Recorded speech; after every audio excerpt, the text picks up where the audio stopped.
100,000 women in Australia who sleep rough every night, and not due to drugs and alcohol, due to having to escape a challenging situation.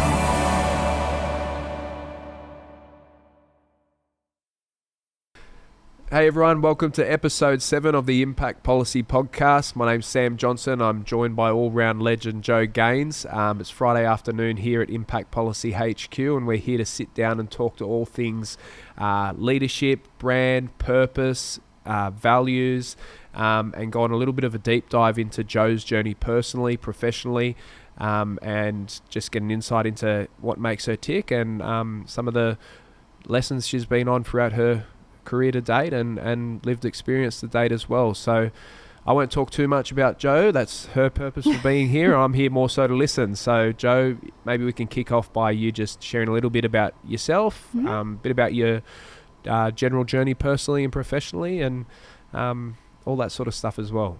Yeah, okay. Well, thanks for having me. I don't think I'm anything special, so I appreciate being here. I have 2 daughters that, they go to school in the city. They're almost 15 and almost 11, so a unique time in their lives. Yeah, I'm a single mum. I do have a partner now, but we live separately. I'm a progressive woman, I think. I don't think I need to share a home with someone, but I love having someone to hang out with. Definitely. I have a fairly big role as area vice president at Salesforce. Mm-hmm. And right now, I've had many different roles while I've been there, but right now I lead our retail and consumer goods business. So what that means is that everything that we do with customers and to help customers in retail and consumer goods, so think, brands like Mecca and Woolworths and so on, everything that we do with customers and that we do in the space to develop product is in my remit. So I get to talk about food and shopping all day long, which is pretty cool. Yes. Yeah. And I've had a very, I haven't had a linear career. When I finished school, my stepdad died really suddenly when I was 17, and he was, my best friend, and so I flunked the HSC. And I've only recently started talking about that because I've found that it resonates with people massively. That I got a terrible score in my HSC, and I also wasn't really interested in doing more schooling at that point. I decided I wanted to travel. I wanted to, get a job. I wanted to do real things with my life. I didn't want to sit in a classroom anymore. Totally. And throughout my career, I'm 46 now, so throughout my career I've done different types of study, but I wouldn't have done the study then that I've done since. Yeah, because I started to really realise what was important to me. So I've done lots of different things. I haven't really had I didn't say I want to be a lawyer or I want to be a whatever. Yeah. I've just done whatever feels right. Yeah, totally. You must have had a bit of healing to do, right, at that age too, coming out the back of high school and navigating that grief and loss and that was immense. None of my friends knew how to deal with that loss. I didn't know how to deal with it. Yeah. We were, it was my mum, my sister and I, and we were sharing a bed. We were grieving, I think I heard on a podcast the other day, they were talking about we don't learn how to grieve. And we don't learn how to grieve. There's no teaching adults or children on how to deal with grief. Definitely. And so, but I think we'll all have to deal with grief in our lives somehow. Some of us end up dealing with it earlier than others. Yeah. But that grief was immense, but it meant I got the travel bug, which I've had throughout my life. Yep. And I always say if I had, $5 left in my pocket, I'd spend it on travel. Yeah, nice. Yeah. Everybody's grief and loss journey's very different and very personal, I'm sure. Yeah. But if you had any advice for 17-year-old Joe You know, in retrospect, what would you tell her for any other people that might be listening to this and finding themselves in a similar sort of situation? Yeah, I think that, it's so first of all, like failing a HSC, and I suppose it's quite pertinent timing, doesn't mean that your life is going to be a failure. Totally. And, I don't consider myself to be a failure, but there were plenty of people who were saying to me, oh my God, if you don't go to university or you don't do something, go to TAFE or do something, you won't get into anything. You won't be able to work anywhere. No one will employ you. And that simply wasn't true. And totally. I don't think it's true now either. And I like how, there's early entry into university now, so it takes a bit of pressure off HSC. But even still, I've been talking to some parents who are going, my kids have done the trial HSC and their marks are pretty bad. And my opinion on that is how can that be reflective of your ability or your potential, totally. One moment in time? So totally. The life experience I got from traveling, but also from having to lean into loss, was a game changer. It made me realize, my own sort of mortality and my own awareness. I had to get out of this idea of you never know, trauma and grief is always just around the corner, because I certainly was feeling that for a while, what more's going to happen? He got sick and then he got better and then he collapsed and then he went into a coma. So, I had a bit of hope there for a little while, but then he was gone. And it's big, right? You at 17, and I think I have to remind myself now when I'm with my girls and they're, like I said, nearly 15 and 11, the big things for them are really big for them, right? Totally. That you can't diminish what's big for a 17-year-old. So it was big. And he was my stepdad. And my own father, who was not a nice person to my mother in particular, we talk about abuse and coercive control. We experienced that. And, I remember talking to him when my stepdad passed away, and it is the most memorable thing about that trauma was he said to me, but he was not your dad. And he was my dad. He was my everything. He was interested in me. He believed in me. He had time for me. So he was. So that's the other thing I'd say to anyone else going through something similar, or families take different shapes and forms. It's okay. I call him my dad. He was my dad. Your parents can be different things. Totally. And the loss was a loss of a parent. So 100%. Yeah. I just want to thank you for being so open and honest and sharing that part of yourself. No problem. I'm a massive oversharer. But it still hurts, it's still there. And I think it's critical for people to be able to see the strength in that vulnerability as well.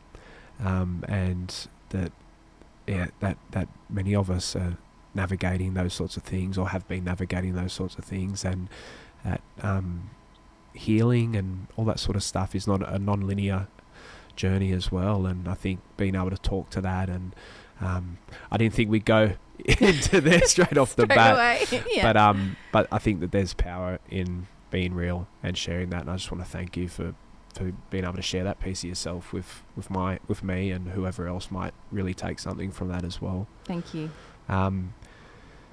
And so for anyone watching this, it'll probably be pretty bizarre, but when you and I first met, we met training for a mixed martial arts fight, both of us, and So for anyone who's listening, the program at the time was called the Wimp to Warrior program. It's now renamed, and I think it's called the Alta program. Yeah. And it's a 24-week intense fight camp for the average person like myself and yourself, to train us up, to put us in a cage to try and choke unconscious or knock unconscious a person aside from us. But but that was the first time we got to meet each other, and we both had personal things that happened throughout. Whilst we got through quite a bit of that journey, we both didn't get to finish that part of it. But I remember at one point in time, was it that you got your opportunity, or had received a great opportunity in terms of your career trajectory? Was that with Salesforce? Yeah, with Salesforce. Because I remember having a conversation with you, and you said, because we used to train for this thing for anyone, this was like 5 o'clock in the morning, like everyone's there trying to tear each other apart 5 days a week. Yeah. And I remember you telling me the news about the new role you'd got or something, and you said something, you said to me, you said how you said it was like, I deserve this. I worked so hard for it. And like, I saw this emotion come out in terms of like being able to really see that, wow, this is somebody who's really like been pushing and driving, and I just felt the energy come out of you in terms of that sort of stuff. So I'd love to just hear a little bit about what that part of your life was like as well. I know that, from a personal perspective, you've been navigating some things as well. And I always have this vision as well in my head. One of the last visions I had of you on the mats, and you were wrestling with one of the other participants, and it was after about 3 months or something in the program. And you were just like going hammer to nail, like really giving it to your partner. And it was just like burnt in my head, because it was having met someone at a stage in their journey and sharing that time with them, and then seeing them at, the end of our time together in that journey, and to see that growth. And then someone else even said like, "Whoa, did you see Jo today? She like hammered a nail." And I said, "Yeah, man, like, what a trajectory." Yeah. But you were always so supportive, and I remember you acknowledged that as well. So yeah, nice. Thank you. Do you want to talk to some of that sort of time of your life and journey? Because it sounds like it was, it sounds like there was a lot of different things happening for you personally and professionally. Yeah. And to just hear a little bit about that journey. I was working for a, you'd call it a startup, but we were a few hundred people, and we were acquired by Salesforce, which is where I am now. Mm-hmm. And it's every startup's dream come true to be acquired by a company of that size and scale. Yep. Even though I didn't know at the time who Salesforce were, and I had to look them up when my CEO said, "We've just been acquired, we're going over." Yep. But I was also splitting up with the father of my children at the same time. And he wasn't very nice to me. They say sort of history repeats itself, the sins of the father, and all of those sayings. Yep. I think my childhood, that was what I knew, that was what I'd seen. And there was a lot of diminishing language. You're a bad mother because you got a career, you don't care about your children, and things like that. And I was beat down, and I used to go to this gym in Paddington called Flow, which I just love, and it's my community. And I, even though I don't live near it anymore, I still go there. You still go there? Yep. And I met Mick, who was the coach at Wimp to Warrior, at the gym. Okay. But he'd gone off to do his own thing, to do Wimp to Warrior, and it was on the Northern Beaches with his gym. And I saw he was doing this program, and I really didn't know much about it, but I thought, what it was all about, finding your strength and finding your power was kind of how it spoke to me. And so I went to the trial, and I ran into Leanne, who I knew. Oh, you knew her from Yeah, we'd outside. known each other before. She used to go to Flow. Okay. And we did that first trial, and people are, running off vomiting and walking out going, "No way, I'm not doing this." They put you through your paces in that first one. And there's a photo that Mick shared with me and put on his social pages Leanne and I just look totally spent. Like we are, done. Yeah. But we also look, unfit and unhealthy and it didn't take long to change that, right? Totally. But I remember we had a sparring round on the mats one day. It was one of our early ones, and I had one of the other participants who was a Kiwi girl and had brothers who she'd been sparring with for most of her life. Yeah. And her and I were matched up, and she just gave it to me. And I was stepping back, and I was taking the full force of everything that she threw and kicked at me. And I came off the mats and I was sobbing, and Mick said to me, come up to the Northern Beaches and I'm going to teach you how to step into a punch. And I was like, I just don't think I can be bothered with this, but I really rate Mick, I'll give it a go for him. Yep. And that actually was my moment, I think, in Wimped Warrior, when I went up to the Northern Beaches. I don't think any of you knew that he was doing this with me. He took, a couple of hours out of his own time, and he taught me how to step into a punch and how to block a punch. Yeah.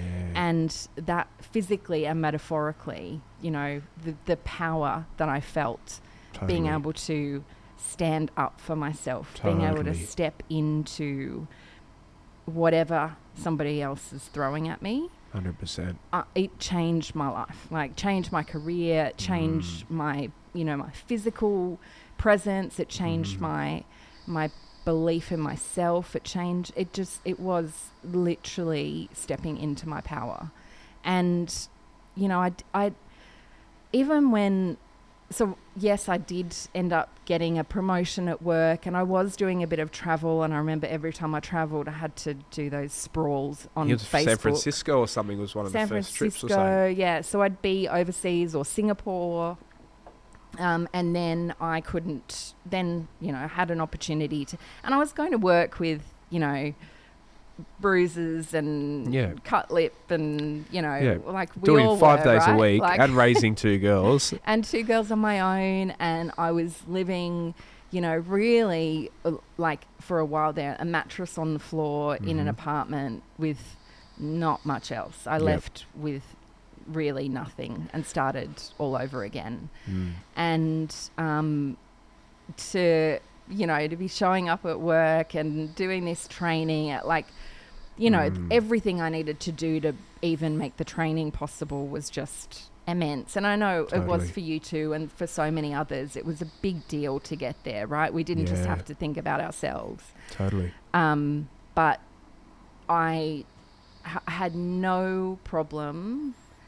I still don't feel entirely comfortable punching people in the face. Looking them in the eyes and punching them in the face was, to me, it kind of was in conflict with all the, reasons I wanted to feel my own power.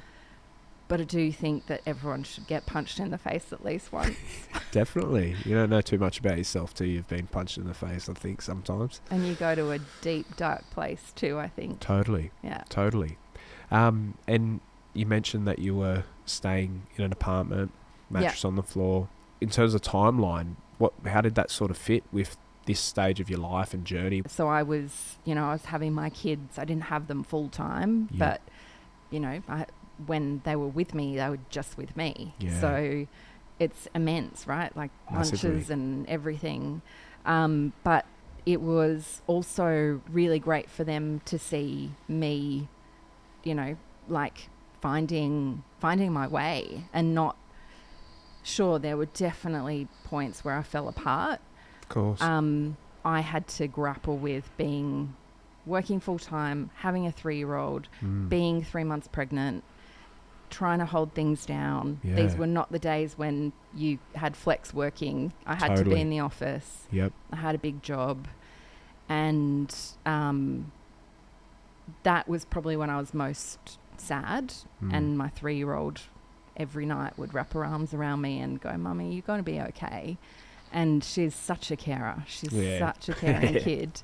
And she just was my strength. And I would feed her in the car on the way to daycare, and I would feed her on the way home, and I had a nanny that would help with the other one, and I don't have family help around either, so a lot of I've never had a backup plan, right? I've never never been anyone handing out money to me or handing out time, or my sister helped a bit with my first child, which was fantastic when they were a little bit older, but I've always had to find and pay for the help along the way, and it's it's a really unique situation, but it's not an unusual situation. Yeah, not at all. And it's helped me. I think you've always got to think about experiences as, are they experiences that help you grow? They might be hard, or are they experiences that diminish you? And my experience helped me grow. It was so hard. But now I know my purpose. I know I need to help women. I need to help women who are in really difficult situations. I was lucky. I had a career. I had money. I had choice. Some women don't have choice. And now I'm an ambassador for women's community shelters. I've spoken, fairly openly about my own experiences. And I've heard some very traumatizing stories about the treatment of women in particular. I know there's men too, but it is primarily a female issue. Definitely.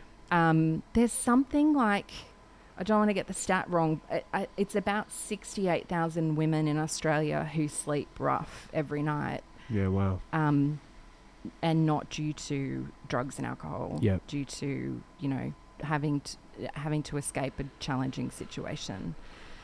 That's a lot in a, that's too many. Definitely. So I know I'm in a position now of privilege, and I can afford to do more and show up for other people. And totally. It's not just financial, it's time, it's talking to people like you and talking about what matters. I've met some incredible women through women's community shelters. Amani, another ambassador, wrote a book called The Mother Wound last year. It was a bestseller. Her father murdered her mother, and she had to go through a court trial, her and her sisters, to, basically acquit their father. And this book it's intense, but she's an amazing writer, and she is an amazing woman who, it comes from a Lebanese background and has seen a lot, and she gives a lot of herself now to other women as well. So I get to meet incredible women like that who just inspire me all the time. It's amazing. It's and you have so much, like, your experience has so much insight into it as well, like, whilst you talk about, you were quite privileged because you had you had a job, you had some resources and stuff like that. You were still quite isolated in many different ways. And so I feel like that experience must resonate with a lot of survivors of domestic and family violence as well, because they're some of the most common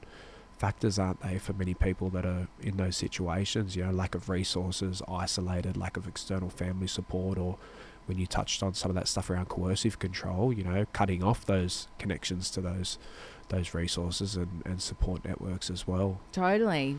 We recently, my team and I, went up to Gosford and helped set up a transitional housing in Gosford with women's community shelters. We Temple and Webster donate all the furniture to these locations, so they'll get a location that may be available for 6 to 12 months. Maybe they're renovating it, or it's run down something, and women's community shelters can use it as transitional housing. And transitional housing, I think, is about 3 to 6 months. So after women have left emergency housing, they need a place to go. And they'll turn up to these, to this housing with nothing, with no ID, no clothes, no nothing, no elements that give them an identity at all. And they're trying to start over. And this particular shelter is for women 55 plus. Yeah. And that's a growing population. It is, isn't it? Yeah, of at-risk women. So do you think it's... Sorry, I don't mean to cut you off. No. Do you think it's growing not because it's happening more, but because more women are feeling empowered to leave? Because I always find those stats interesting sometimes with... Is it that it's growing, or is it now that we're actually starting to see these cases for what they are, as opposed to 20 years ago when women would have been too unable to leave, and all these places didn't exist for them to be able to go to? Like, it's a good question. I've had this conversation with my mum quite a bit, and she says to me, like, thanks for telling our story, because she can't. Wow. Yep. Which also is hard, and that also means that it's more important for me to do it. And she's amazing. She's just my everything. Yeah. But she said, I had nowhere to go. She wasn't, she couldn't buy bread and milk without getting a receipt. She wasn't allowed to have any friends. She couldn't talk to people. She was completely, like you say, isolated. And we saw that. I remember that. I was young, but I know. You know when something doesn't feel right, don't you, as a child? Yeah. And I love that my mum's living her life now, and she's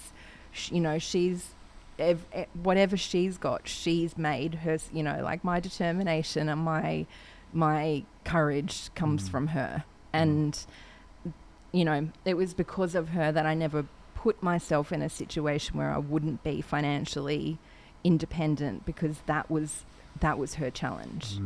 Was that she just couldn't afford to leave. Yeah.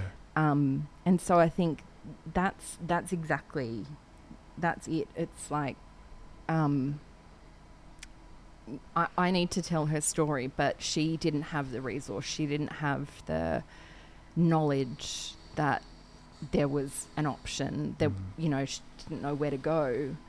But now there's an option, and what Annabelle and all the team, when they set up women's community shelters, and there's so many other amazing organisations as well. Yeah. I'm involved with Thread Together and many other organisations, but in particular women's community shelters, and they've been, mostly focused on New South Wales, but they're branching out. And Annabelle's been such an advocate and such a spokesperson. She's got an Order of Australia. She's the CEO of Women's Community Shelters. She has her own lived experience, and she is just relentless in her pursuit of acknowledging that this is a problem in this country and wanting to do something about it. And in fact, it was the Julia Gillard government that actually first gave some financial support to organisations like Women's Community Shelters. Yeah, wow, amazing. It's we're really doing a lot of work in the lived experience space in terms of looking at survivors as practitioners. And there's so many people with a lived experience that then go on to work in those areas, whether directly professionally or whether they're doing advocacy stuff like as yourself. And there's so much need for people with lived experience to be in those spaces and making decisions about policy and projects and funding and stuff like that. And we're getting really interested in that space because we feel like that there's a, not necessarily a gap, but a need in terms of how do we best resource and support practitioners with lived experience as well, recognising that they bring a unique insight and skill set into their work. But that also requires recognition around how best do we support staff that may be working in spaces where there's vicarious trauma, where they could be susceptible to being triggered. How do we've talked about self-care, how do we really model places and spaces where self-care is part of who we are in our culture, so that all of our staff, but particularly our staff with lived experience, feel always strong and able to bring their full selves to those spaces and places. And I have to get Annabelle on the podcast because I'd love to do a deep dive into her journey and understand that sort of stuff. And they have a program called Walk the Talk, which you do when you become an ambassador, and that is very much around teaching you the skills to have conversations with people. Annabelle, talks about the fact that every time you talk about your own trauma, you relive the trauma. Yeah, and definitely. That's the challenge for people who want to, pay it forward, is that you have to be able to protect yourself. Definitely. Empathy, not sympathy. Definitely. Walk a day in my shoes, but then take the shoes off and don't carry that around with you. Yeah, that's what we're really interested in. Is exactly that. How do you recognizing that burnout can be massive as well. So every time you are invited in to share, you're reliving that trauma. And so I've seen working in community, so many people with lived experience just burn out, and we lose that valuable insight and those amazing personal and professional skills because those environments, for whatever reason, aren't safe enough for them to be able to stay there and continue that work. Yeah. So, yeah. Can I ask you one more question around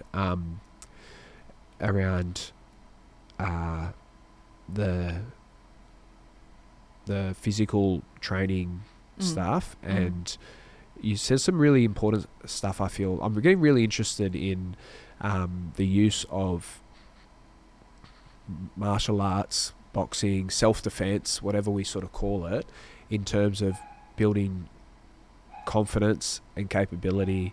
Yeah. I've got all my kids do jiu-jitsu. Yeah. Particularly my girls, and it comes from that. One, I love it as a martial art. I never did any of it until about 5 years ago, but particularly for my girls, I recognise that I want them to have all the skills that they have for the world that they live in, and one of them is the ability to feel confident as they can in their body to be able to protect themselves. And you talked about the transformative feeling of going through that part of your journey in terms of what that meant for you personally, what you're going through, ability professionally to go on and do different things. And I mean, any sort of insights and sort of thoughts around the relevance of that? Because I mean, I guess what I'm trying to say is, like, for you, was that your intention going into a journey like that, or was that something you said you were drawn into it because of a couple of reasons, but they weren't specific to what you were maybe going through in terms of your personal journey, but it seems like that was a really powerful byproduct of going through that. Yeah, I think if I really had to pinpoint why I signed up in the first place, I think I needed something that was for me, that was about me, that was going to really challenge me. And through it, I realised how I'd lost my sense of identity, or I don't even know whether I ever had it. I feel, I look back on many years of my life, and I think, some of the stories I could tell about things that have happened to me in my career, the way I've been treated, I'm sure a lot of it is being a woman, being vulnerable in lots of work situations with lots of men. Definitely. And I was also mugged when I was in my early 20s in quite a vicious attack. Yep. And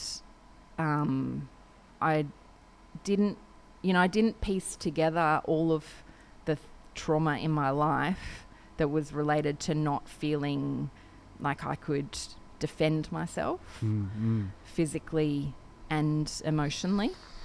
But going through the process, like I said, when you get punched in the face, you go to deep, dark places. And when I was sobbing on the floor that day, it was a lot of stuff came up, a lot of stuff around just feeling,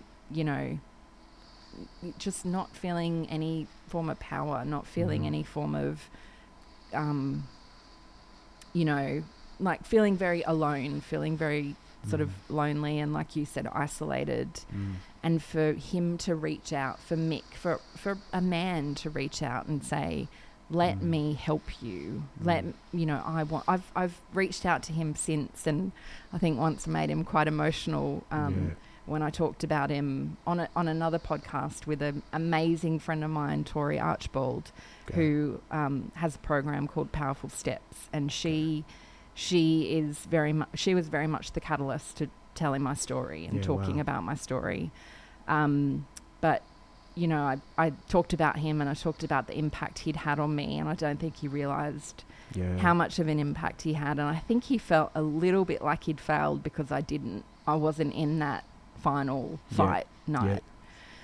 And I wanted him to know that he had not failed. Yeah, totally. Yeah, he had taken me to a place I needed to go to, and I didn't even know I needed to go there. But since, I'm not saying that things don't get to me and that I don't have hardships and life isn't hard, but I get up every day and I feel grateful for my life. So amazing. That's amazing. a good thing. Yeah.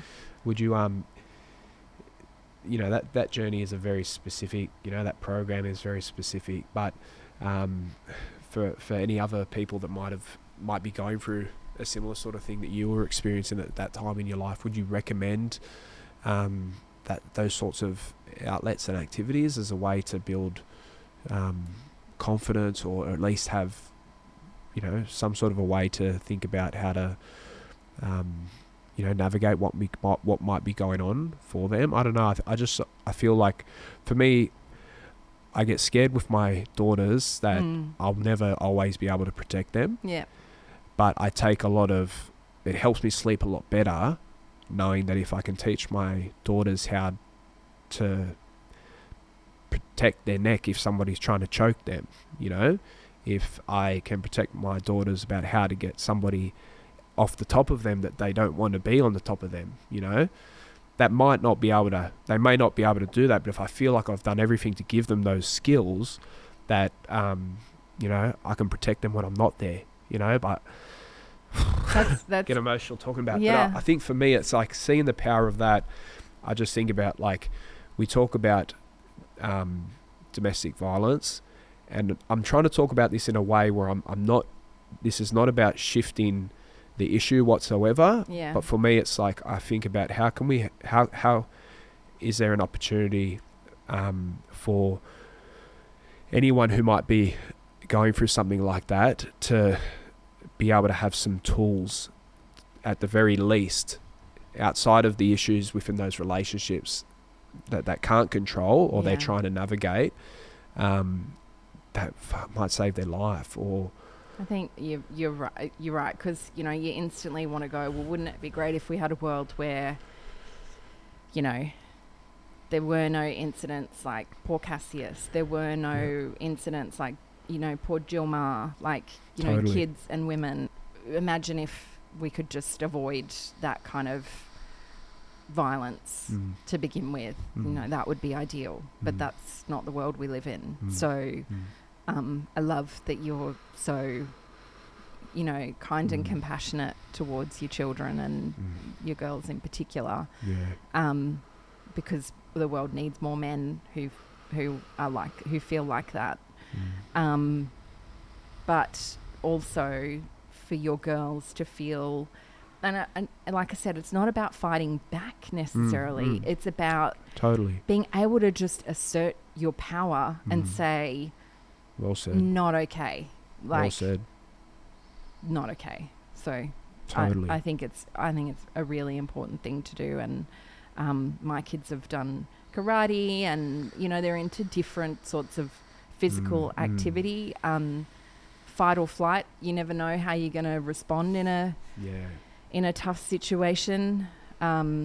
But if you subconsciously know, I got this, I can deal with this. Totally. That can be pretty. And I love what you just said then about asserting power. It's not about fighting back; it's about asserting power. And I feel like lots of self-defense programs for whatever groups that they're engaging with.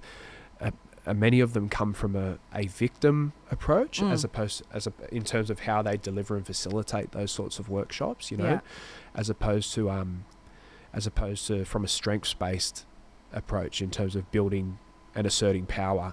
And I think there's two very different ways to think about how you look at those spaces and places. And I think the language you just used there was just really like, that's what I'm trying to do for my girls. I'm not trying to train them to be killers. I'm trying to train them to be able to stand in their power, professionally, personally, wherever they go in the world as well. So, yeah. That's great. That's so good to hear. You touched on some stuff when you were talking about the advocacy work that you're doing with the women's community shelters. And you touched on a organisation that supports them. And I just wanted to come back to some of that when we talk about, we've done a real big deep dive personally, but I want to talk as well because I know that you have talked a lot about branding, about business and about purpose. And I think for us at Impact Policy, we're a startup. We've been around for 12 months. And one of the big things for us when we started was we really wanted to lead with our values. And so I read a blog that you wrote not too long ago, and it was about that really. It was specific to like customers and retail and how positioning yourself resonates. But I think it's not too dissimilar for what we've been trying to do in terms of really trying to live our values and how that resonates with the people that we engage and work with. But I'd love to just hear a little bit more about that sort of space, because I know that's your jam, Yeah, and I know that's important to you, and I'd love to have discussion and sort of hear where you feel like you might have to, compromise a decision or, a person or a conversation or whatever because of your values, because that's what I've found to be the most challenging part, right? Is how do you stay true to them? Totally. But I didn't really get the concept of identifying values and understanding how they really, feed your decision making right through your life. They do, Brené Brown's got a exercise on her website where you can identify your values. I went through a course at Salesforce early on when we were acquired, and we were given these cards and they all had words on them, and you were told to take the cards and get down to 10 cards in a deck of, I don't know, let's call it 50. That was hard to do. Yeah, I bet. And then get down to 5 and then get down to 3. Okay. And actually, I think finding the 10 was harder than finding the 3. Yeah, really? I really think I knew the 3. Yep. Once I'd identified the 10. And mine were integrity, which is different things to different people. But to me, it's doing what you say you're going to do and showing up and, really kind of being honest and telling the truth. And then determination, which, I think you probably have experienced firsthand. Totally. And equality, really a strong belief. And I know that, I've got my own biases, unconscious and conscious. Totally. But the power of, a world that is just caring and kind to all humans. So I, when I came into Salesforce, I led the Women's Network. I'm now an exec sponsor for the Women's Network. So we do lots of projects to empower women, both internally and externally. We're doing a program with some partners to help bring women who are, maybe not afforded the same opportunities. We're trying to bring more So women who are 55 plus are a big audience. Women who have had an experience of domestic violence. Women, from Indigenous communities who haven't had the access to education.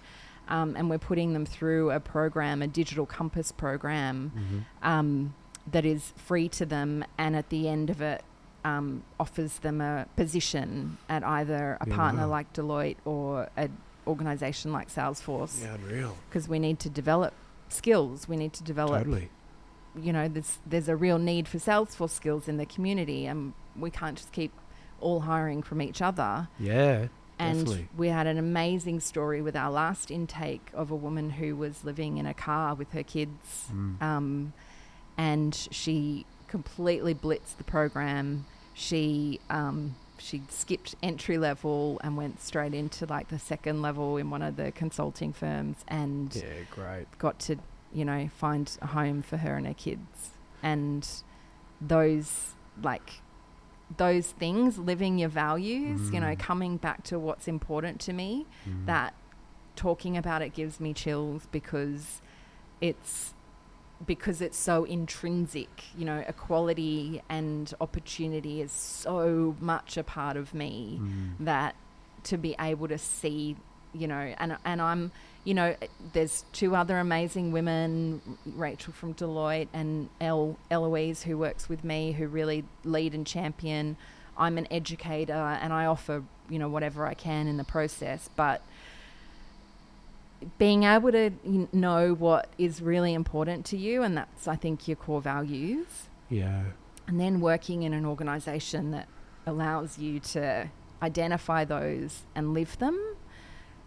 I know the Salesforce values. First organisation I've worked for in my career where I know our values. I live them every day. I can tell you every day what I do. Equality is one of ours. Trust is our number one value.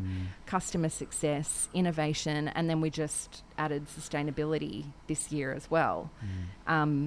What we're doing around the Trillion Trees project, that whole sustainability, that's a whole nother passion area for me. But knowing what you're anchored, what am I here on this earth, whatever you believe about what happens next, this time that I'm here, what's important to me, what can I do that makes a difference? Totally. It's some great examples there in terms of the learning opportunities and entry level opportunities for some of the staff to come through. And I think we did a bit of stuff in the equity and diversity space, and women in senior leadership space, and those sorts of pathways, particularly for women from diverse backgrounds as well, are critical. When we look at how we provide opportunities for access, talk a lot about equality, but I think pathways like that are really championing equity, right? That not everyone's starting at the same spot, and we've got to recognise that and adjust opportunities for people so that we can work towards equality and things like that. It's really important. So can you tell me, when have you had to, you've got these values, quarter who you are and what you're creating. Have you had to make any choices that are values? It's a great question, and yes, and it was quite recently. So our core values are access, equity, inclusion, and justice. And they came very clear. And I don't know what the process was that I went on personally when I, started Impact Policy, but I think it was a long process of reflecting on, what really resonated with what I was passionate about. And prior to Impact Policy, I worked at Department of Planning and Environment with an amazing secretary at the time, who's now a federal secretary under the new Albanese government. But I watched him really transform an organisation by leading with your values, and I supported and worked on that campaign. So I got really, I guess, curious in terms of how critical this was to really, driving how and why you do what you do. So for me this year, it's really helped in terms of guiding the people we want to work with and align ourselves with, and looking at people that share those sorts of things as well. The most practical example was I I went to partner with another organisation to do some work. Yeah. And then there was another organisation involved with that, Right. who I thought there was a potential values clash as Mhm. well. But the biggest thing for me was I actually got invited in to be a part of a team to bid on the redevelopment of Redfern and Waterloo. So the social housing in Redfern and Waterloo is going to be redeveloped. Yeah.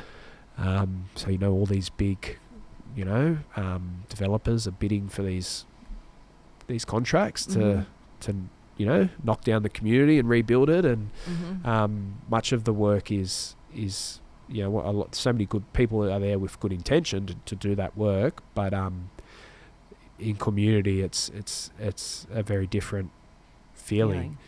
And so I got invited in to do that work, met with some of the people involved, and really good people too. Like, I really liked some of these people that were working for these organisations at a personal level. I thought I could feel an alignment in terms of style and stuff, but I had to really reflect on, for me, I was like, this is a potential, decades worth of engagement and work that could be absolutely game changing for a startup like Impact Policy to be invited in to be involved with. And I had to really sit there and go, if I say that I'm about access, equity, inclusion and justice, can I really talk to that and walk around my own community that I have connections to proudly? And so I made a decision to step back from that relationship and involvement, and I didn't go through with the I just didn't accept the offer to be a part of the team. But that was probably the most critical part of me weighing up, what does this mean to me personally and professionally, in terms of what am I potentially losing here, but also what am I gaining in terms of value, like, because for me that's a proud thing to now share with you. Like, I feel proud to say to somebody that we potentially walked away from a massive opportunity professionally because it didn't sit right with us in terms of where we were at. And I had conversations with other people who would be like, had really good points. They said to me, Sam, that work's going to happen regardless. So wouldn't you, like, you're a great operator, you do stuff with integrity. Wouldn't you want to be at least on the inside so that you can do your best to influence and make sure engagement's done with, in a proper way, and make sure community has a voice in terms of how that development progresses, and all really valid points. And made the decision really hard, but ultimately I think at this stage, I had to make the call to step back and move back as well. So it was. That's a great. that's huge. Like, that's a really, and that's, that's like, I'm such a big believer in energy, and like, it changes, and it leaves space for something that's right, rather than doing something that doesn't feel right. Definitely. And that's not to say that what's happening down there is wrong.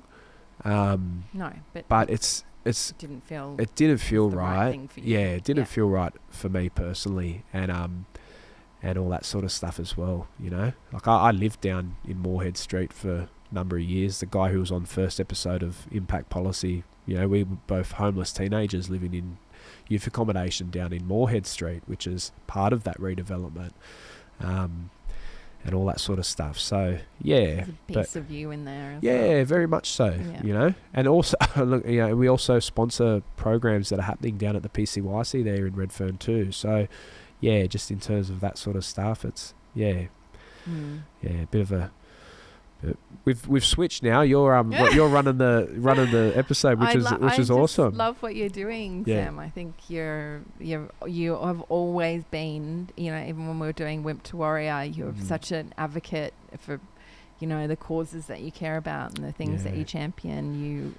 You just you're an individual that is gonna create change and has created change, but you're inspiring. Thank you. You too, kind. Believe half of what she says.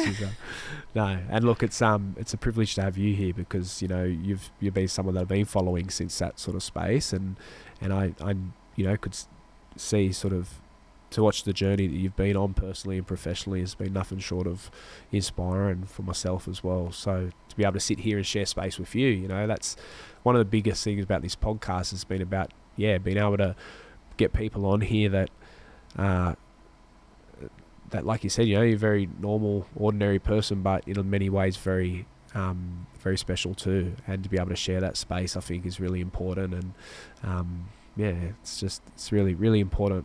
And I actually wanted to talk about something personal as well in terms of looking at your outfit and dress up today.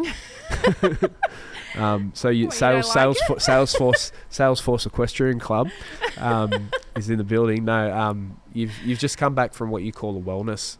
Today's a wellness day for you. Today's a wellness day. And we're massive at Impact Policy around self-care, working in the community for many years and then working in government, working in high profile, you know, sort of traumatic spaces. We've seen how critical self-care is for any organisation, any place. But I'd love to just hear a little bit about what self-care, what wellness looks like for you professionally in terms of, you know, Salesforce and yourself and your teams, but also what does that mean for Joe Gaines as well? Yeah.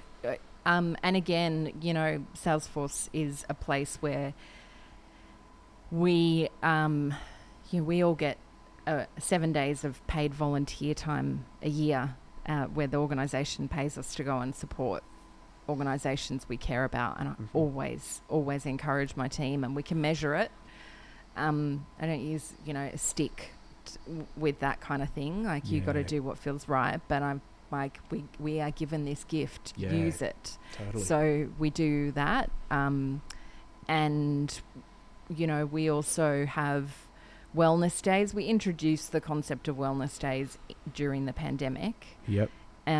To give people space to get away from the screen, to, you know, work in a way, you know, if they want to work, fine, they could like go and do it outdoors, or, you know, use a pen and a pad rather than a laptop. Or for me, so I did go for a horse riding lesson, and just no access to my phone. The phone's not with me.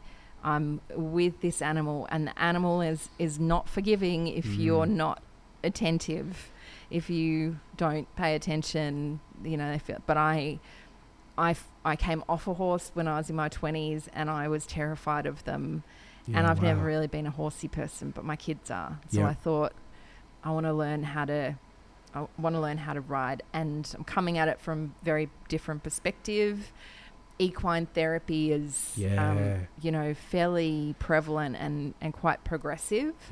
Something, I've done some equine therapy, and I think it was probably 10 times more effective and impactful for me than talking to another human being. Totally. That's what I was, sorry, that's the term I was trying to think of when we were talking before the podcast.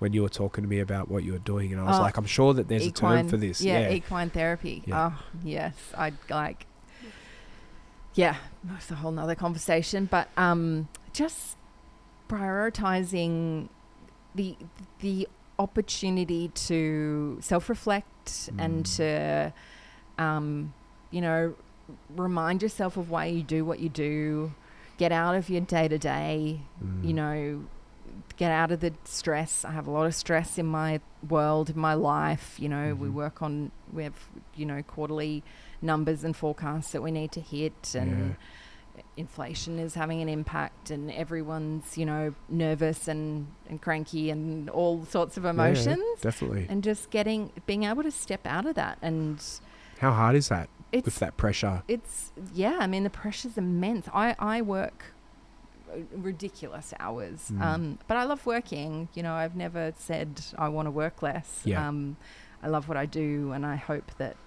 you know, my kids and other people around me get some inspiration from that.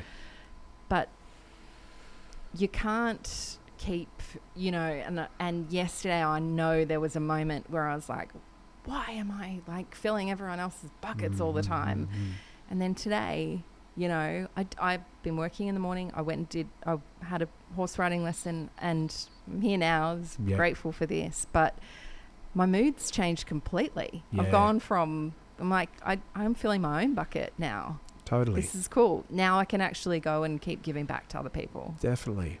So that's why it's important. And that's what many people professionally feel a bit of guilt, right? They feel like if they've got all this, quarterly targets they've got to be meeting and doing all this stuff, that taking that opportunity to step away and prioritize self-care, that they're going to let someone down, or they're going to drop a ball here, or something might not get done. But in reality, what it's going to do is it means that you're going to be happier, healthier, more recharged to actually continue to do better professionally, Totally. And women too. Like I'm in the age group that's going through the next change of life. My kids are going through a different change of life, and I'm going through that menopausal change of life. Hot flushes, red cheeks, like all the emotions and everything. That stuff as well. When you're in a high-powered world, you need to recognize that your body's telling you it needs you to just give it a minute, take a break. Totally. Take care of yourself. Do you find as a leader it actually helps you to think at a high, like, do you ever find yourself taking days like this that are wellness days, but they're actually like your mind is processing? Yeah. I never used to be someone who would go, I'm not feeling it today, I'm not in a good headspace. That might happen to me once or twice a year. But I had a coach through Salesforce, provided me with a business coach, and she's been amazing. And she said, one day I was talking to her and I was like, oh, I'm sorry, I'm just not feeling it today. I just don't know. And she said, well, why don't you just take the day off? And I said, oh, I don't do that. That's not. And she said, but why? Why not? What's going to happen? I said, I've got these men. She said, just cancel it. Yeah. And I was so good that now I encourage, you can't take every Monday off or whatever, but just definitely. If you're not in the right headspace, and you may say something, which I'm prone to do. I might say something that might upset someone, or I might regret. Totally. Just don't go there. Definitely. I'm a lot better at it now, but I used to, I do a little bit of yoga, go to the sauna, it's all, casually, once or twice a week here and there. And I used to feel really guilty when I was doing it at the first, because I knew that, I've got a list of all these things that I need to do. But the amount of times that I'd be sitting there and I would get clarity, like not intentionally sitting there trying to solve a problem, but I would, be sitting there dripping with sweat with my eyes closed in a sauna, and I'd be like, that's what I need to do. That's it. Or I'd be in a yoga, at the end of a session where you have a couple of minutes to just come back. It's like, that's what's happening. Yeah. And I'd walk out and I'd be like, clarity. That hour that I took has just boosted, the next 3 days worth of productivity, because I'm so clear about where we need to go and what needs to happen. That's very cool. Yeah, so we're massive supporters. So glad to hear about that, and really looking forward to seeing the next sort of. You have a range of equestrian outfits that you wear, or is this just a token jacket? Sorry, but I thought this is me today. So we bring our whole selves to work here at Impact Policy, and we're really happy you've brought your whole self to the podcast. Thank you. We're sort of moving towards the latter stages of our yarn, but I guess I wanted to just ask for anybody that's listening. We talked about some deep stuff at the start. We've talked about some deep personal stuff at the start, and you shared some really good advice for anyone that's listening that might be navigating some of that. But I'd love any advice that you might have for people listening from a professional perspective, in terms of what your career trajectory has looked like, in terms of any, key sort of lessons or learnings that you think somebody might be able to take away. Well, I think one of the things that I've always done, and I'm not sure that this is, necessarily great advice, but I say yes to lots of things. I just say, someone says, do you want to have a go at that? Or do you want to be on that podcast. team. You want to be on that podcast? And I'm imagining someone on my team right now, if she listens to this, saying to me, see, you do it as well. But because I'm always saying to her, you can't be everywhere. You can't do everything. Yeah. But I do say yes to a lot of things. And often I have no idea. Sometimes, like even the Salesforce thing, I had no idea what this organisation was about. I'm like, yep, I'll lean in. I wasn't sure about things, and I found this incredible female leader and mentor called Eileen O'Mara, and she said to me, go and join things, be things. You don't want to be, I'd worked for a data management platform. You don't want to be known as the data management platform girl. Yeah. You need to go and find, and this idea of finding your tribe, Mm-hmm. that's critical. Totally. You got to find, I had to find my tribe in the organization. It wasn't just going to be the people on my team or the people that work with me, but people in other cities or people who are partners or whatever of Salesforce. And that is, that would definitely be a strong word of advice. Find your tribe. Mm-hmm. And always be figuring out how you can connect people to each other. I'm always, even sitting here talking to you, some of the things we've talked about, I'm like, got to connect that person to Sam. I've got to do that with Sam. I need to bring you in, to talk about a couple of things. I'm always thinking about how I can connect people together, because that power of connection is what's in all of us. I've been talking more recently about being more human, Mm-hmm. and that's fundamentally it. In your career and in life, just be more human and amazing things will happen. Make more decisions that are, more human, and treat people the way you want to be treated. I've had some leaders who haven't been the kindest, most compassionate people. I think fortunately in the last few years, people, skills shortages have meant people can choose who they want to work with, who they want to work for. Totally. And kind, compassionate, connected leaders are the people that people want to work for. So you don't have to apologise for being that way anymore, and nor should you have had to. Totally. So say yes, find your tribe, and be kind and compassionate, because the energy you put out is the energy you get back. Beautiful. Well said. And before we wrap up, have you got any ideas of anyone that you think would be great for us to talk to on the podcast into the future? And is there anything that you might have read recently or in the past that you think anyone listening to might get something out of as well? So Annabelle would definitely be someone I think you should talk to. Anthony from Thread Together as well. A couple of those incredible organisations. I've also got a friend who's working on B Corp certifications. Yeah, okay. I think you'd love to talk to her. Yeah, definitely. And another jeweler friend called Sarah, who's got blood cancer right now and doing a lot around awareness of that. Yeah, and great. she actually introduced me to the most amazing Indigenous artist, and I had this artwork created, which is the story of my girls and I. Yeah, this true. Artwork commissioned. Beautiful. I think it's called Kangela art. Kangela. This incredible piece that's in my lounge room now, which was just made for my girls and I. So Sarah connected me to her. So there's a few. Beautiful. And then your other question was who do we connect you to? And then anything you're reading or have read in the past that you think someone listening might get someone out of?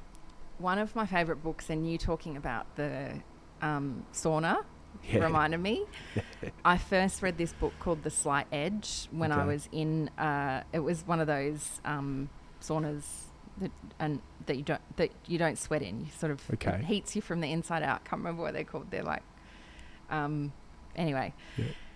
I read this book, so you can read books in there because it's dry. And I started reading this book off a random shelf in this place, and it was called The Slight Edge. And it's not life-changing, but it's all the small things that you do incrementally to get to an outcome. So it's the dollar that you save every day. It's the, that extra 5 minutes of yoga or meditation, or you can set yourself a goal, but if you don't change, if you don't do things incrementally, if you don't decide I'm going to spend my time or my money or my resource doing something different, all the incremental, it's that compound interest. Yeah. All the incremental things add up. Totally. And we're all, like, as a society, we're looking for quick wins. We're looking for it's much harder to have the compounding interest. Definitely. So that's a good one. And then The Mother Wound, which was Amani's book about her father murdering her mother. Yeah. Yep. She's a great writer. It's a powerful book. It's pretty eye-opening. She didn't realise that there was domestic violence in, her parents' lives, and this is her figuring out and recalling moments that probably led to that outcome. Yeah. Okay. I really want to keep talking to you, but I know that you're a very busy person, and we're almost towards the end of it. I'd love to get you on a little bit more to talk about some of the cultural capability stuff, maybe that Salesforce is in and across, and also your own personal connection and journey there. You talked about the artwork and stuff for you and your daughters. That's beautiful, and I'd love to. You'll have to send us a photo of it. I will. Yeah. Next time you're walking past it, because I'd love to see it. Yeah. And things like that. I know you're at Fashion Week, one of the fashion shows this week. Had a bit of a experience there in terms of cultural capability and stuff like that. But I am conscious of time, and if there's any final things that you want to share or anything like that, please let me know. But aside from that, I just really want to thank you for sharing this space with me, bringing your full self to it, and I feel like I've got so much out of just being able to connect with you today. So I just want to thank you. Thanks, Sam. There's so much power in storytelling. So this is a great initiative. Well done. Yeah, no, thank you.